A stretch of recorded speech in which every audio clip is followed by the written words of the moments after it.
Valentine डेला फुलांपेक्षा जास्त condom विकले गेले आहेत। हो, तुम्ही बरोबर ऐकलत। सगळी बातमी सांगतो, पण त्याआधी आम्हाला नक्की फॉलो करा, कारण अशा प्रकारच्या इंटरेस्टिंग अपडेट्स आम्ही तुमच्यापर्यंत सातत्याने पोहोचवत असतो। भारतात आता लोकसंख्या वाढीसोबतच जागरूकताही वाढते।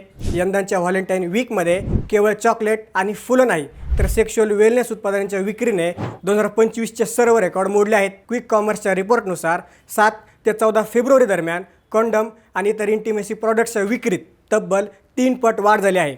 एकेकाळी यावर बोलायला लाजणारे लोक आता उघडपणे याकडे आरोग्याचा भाग म्हणून पाहत आहेत। यात विशेष म्हणजे फक्त कॉन्डमच नाही, तर ब्युटी आणि पर्सनल केअरमध्येही मोठी उडी पाहायला मिळाली आहे। सॉफ्ट टॉयच्या विक्रीत तर 568% वाढ झाली आहे।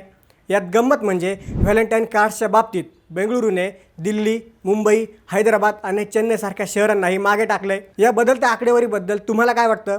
कमेंटमध्ये नक्की सांगा आणि अशाच इंटरेस्टिंग फॅक्ट जाणून घेण्यासाठी थोडक्यातला नक्की फॉलो करा। बातमी म्हणजे थोडक्यात।